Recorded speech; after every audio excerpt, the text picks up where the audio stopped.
Halo sahabat Qurani Marum yang terkasih, jumpa lagi dengan saya Pastor Yos Fernandes Pematus dalam Renungan Harian Minggu 8 November 2020. Apa kabar? Saya berharap Anda semua tetap dalam keadaan baik, sehat, dan tetap semangat. Bapak Ibu Saudara-saudari yang terkasih, mari kita siapkan hati dan pikiran kita untuk bersama-sama mendengarkan dan merenungkan sabda Tuhan. Mari kita tandai diri kita dengan tanda kemenangan Kristus. Dalam nama Bapa dan Putra dan Roh Kudus. Amin. Bacaan pertama hari ini diambil dari kitab Kebijaksanaan bab 6 ayat 13-17. Kebijaksanaan itu bersinar dan tak dapat layu, mudah dipandang oleh yang kasih kepadanya, dan ditemukan oleh mereka yang mencarinya. Ia mendahului memperkenalkan diri kepada yang menginginkannya. Barang siapa pagi-pagi bangun demi kebijaksanaan, tak perlu bersusah payah, sebab kebijaksanaan itu ditemukannya duduk di dekat pintu. Merenungkan kebijaksanaan merupakan pengertian sempurna, dan siapa yang berjaga karena kebijaksanaan segera akan bebas dari kesusahan. Sebab kebijaksanaan sendiri berkeliling mencari orang yang patut baginya, dan dengan rela memperlihatkan diri kepada mereka yang mencarinya. Kebijaksanaan dijumpai pada tiap-tiap pemikiran mereka. Demikianlah sabda Tuhan. Syukur kepada Allah. Dan bacaan kedua diambil dari surat pertama Rasul Paulus kepada jemaat di Tesalonika bab 4 ayat 13-18.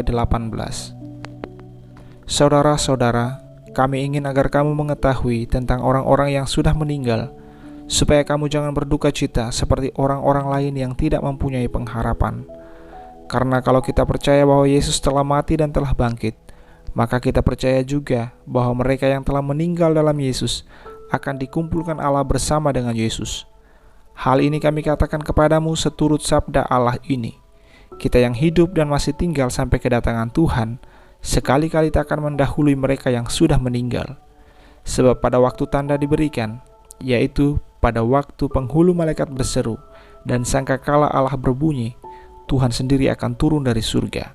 Dan mereka yang meninggal dalam Kristus Yesus akan lebih dahulu bangkit. Sesudah itu, kita yang hidup dan masih tinggal akan diangkat bersama-sama dengan mereka dalam awan menyongsong Tuhan di angkasa.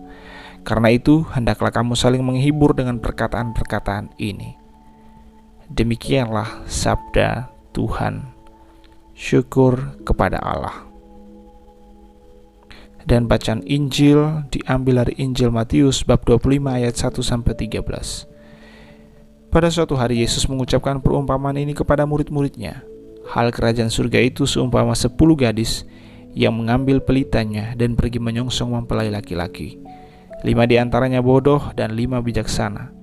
Yang bodoh itu membawa pelita tetapi tidak membawa minyak, sedangkan yang bijaksana selain pelita juga membawa minyak dalam buli-bulinya.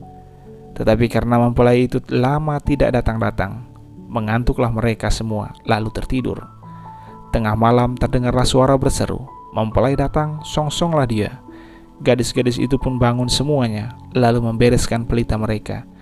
Gadis-gadis yang bodoh berkata kepada yang bijaksana, berilah kami sedikit dari minyakmu, sebab pelita kami mau padam.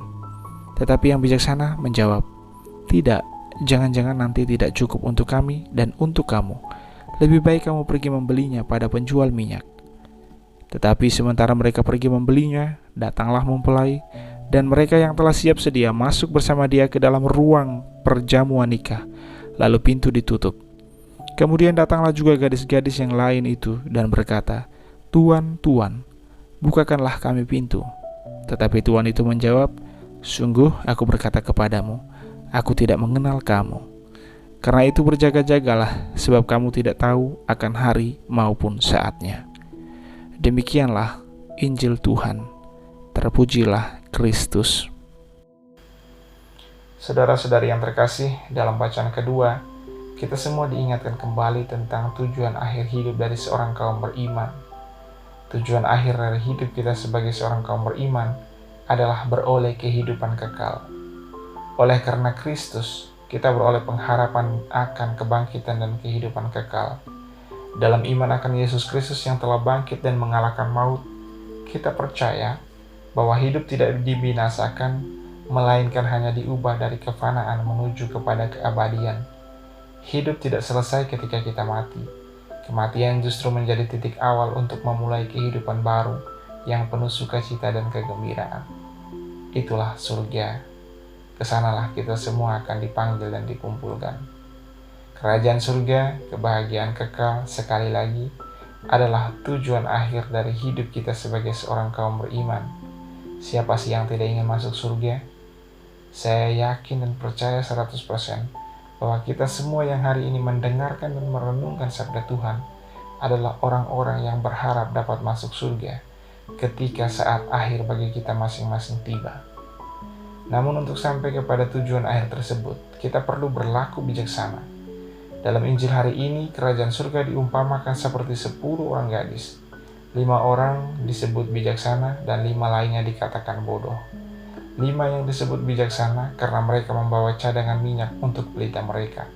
Sementara 5 lainnya disebut bodoh karena mereka tidak membawa cadangan minyak. Saudara-saudari yang terkasih, dari sana kita bisa menarik kesimpulan bahwa berjaga-jaga adalah suatu kebijaksanaan, suatu tindakan yang bijaksana.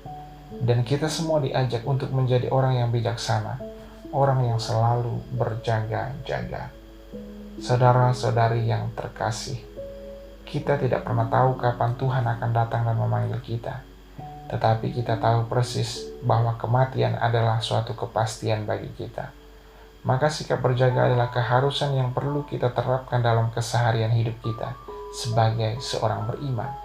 Sehingga ketika saat akhir bagi kita masing-masing tiba, kita semua siap menghadap hadirat Tuhan. Saudara-saudari yang terkasih, kita perlu menata diri dan hidup kita, serta memastikan bahwa kita siap kalau hari ini atau besok misalnya Tuhan memanggil kita. Jangan pernah mengandaikan karena tidak pernah ada yang tahu tentang apa yang akan terjadi hari esok. Daripada mengandaikan, lebih baik kita berjaga dan bersiap-siap. Saudara-saudari yang terkasih, sikap berjaga yang dilakukan oleh 5 orang perempuan yang bijaksana yang diceritakan dalam Injil hari ini ditunjukkan dengan membawa minyak guna menjaga agar pelita mereka tetap hidup dan menjadi penerang dalam kegelapan. Kita pun dipanggil untuk juga membawa dan mengisi pelita hidup kita dengan minyak agar api iman, harapan, dan kasih kita tetap bernyala dan memancarkan terang bagi orang-orang yang ada di sekitar kita. Menghadiri Ekaristi hari ini, hari Minggu, adalah salah satu cara bagi kita untuk mengisi pelita kehidupan kita.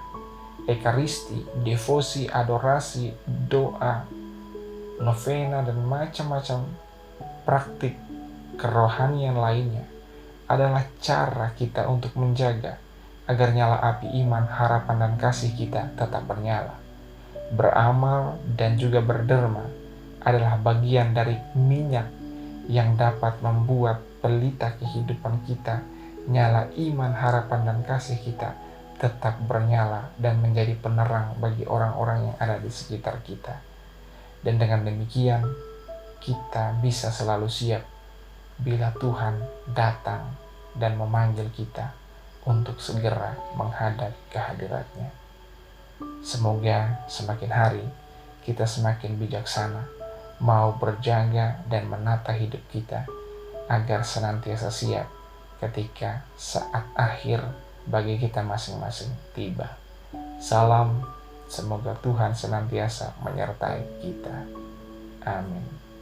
Dalam nama Bapa dan Putra dan Roh Kudus. Amin.